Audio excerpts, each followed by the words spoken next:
بەناوی خوای بەخشندە و میهرەبان سڵاوتان ئاڕاستە بێ بینەرانی بەڕێز و خۆشەویست. خۆشحاڵین لە کەمپینی دەستگای خێرخوازی بەخشین لە قەزای سۆران بە ئێوەی زێدە عەزیز دەگەینەوە. دیارە دەستگای خێرخوازی بەخشین بۆ 11 ساڵی بەردەوام لەسەر یەک لە مانجی ڕەمەزانان هاوکاری بەسەر خەڵکی هەژار و کەم دەرامەتدا بەش دەکات. ئەمڕۆژ لە قەزای سۆران 100 سەبەتەی خۆراشی بۆ خەڵکی هەژار و کەم دەرامەت دابین کردووە. فەرموون بینەرمان بن.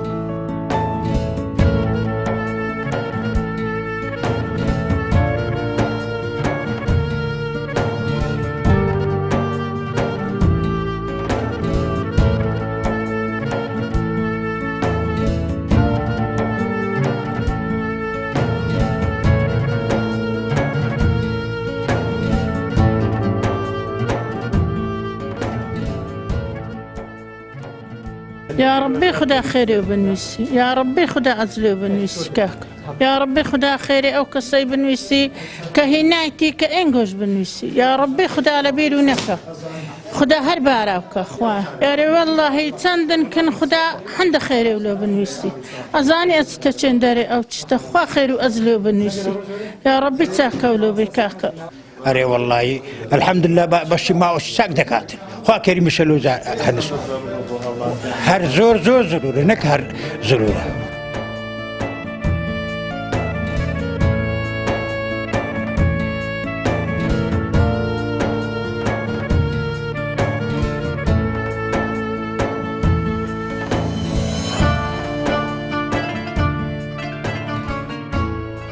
وەک مەبەندی هەرچی سۆرانی کۆمەڵی ئیسلامی کوردستان دەستخۆشیەکەین لە دەستگای خێرخوازی بەخشین کە لە مانجی ڕەمەزانی پیرۆز سەبەتەی خۆراک بەسەر خەڵکی هەژار و کەم دەرامەت و بێموچەدا بەشەکات و ئەوەی جێ دڵخۆشیە لەو وەزای کە کۆڕۆنایە و لە پێشتریش دەستگای خێرخوازی بەخشین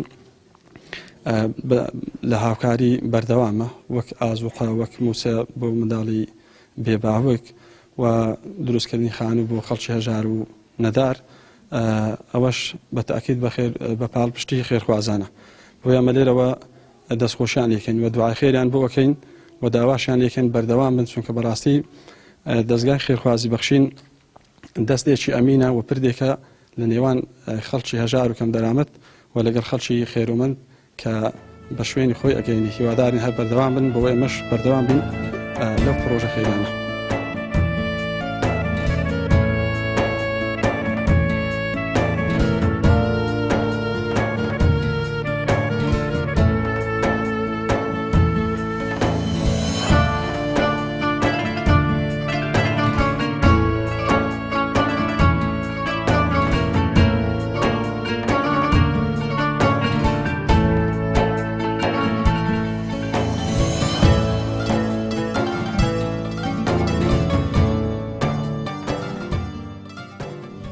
ئێمە وەکو نووسینگەی سۆران بەنامێ بەخشین ئەمڕۆکە لە سۆران 100 پارچکارتۆن ئازوقە تەوزیعمان کرد بەسەر ئەو ماڵانەی کە نەبوونن لەبەر ئەو نەخۆشێکە پەیدا بووە کەس نەیتوانێت کاسبیەکە شتێک بەخۆی بکاتن بۆیە ئێمە وەکو ئەرکێک لەسەرمان بوو سپاس و خێرخوازانە شکن کە یارمەتیاندان کە ئێمەش بتوان یارمەتی ئەو خەڵکانە بدەین کە بۆ ماوەیەکی کەم ئەو ئاجۆخۆی بەخۆیان سەرف بکەن بۆ ئەوەی تۆزێک لە ئەشکەنی و ئازاریان کەم کاتەوە.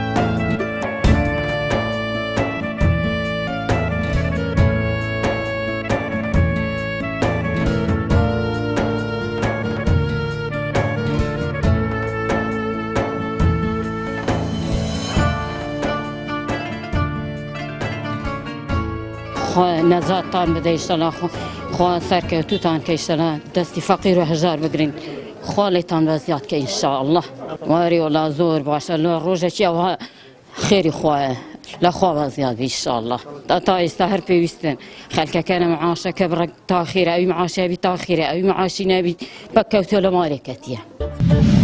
بینەرانی عزیز و خۆشەویست ئەوەی بینیتان دابەشکردنی سەڵسەبەتەی خۆراک بوو لەلایەن نووسینگەی سۆرانی دەستگای خێرخوازی بەخشینەوە کەوا بەسەر هاوڵاتیانی هەژار و کەم دەرامەتی قەزای سۆران دابەشکرا.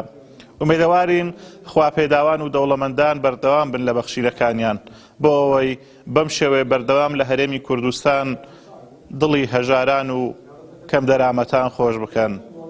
تا بێگەیشتنەوەیشتر بەخواتان ئەسپێرین. خواتان لەگەڵ.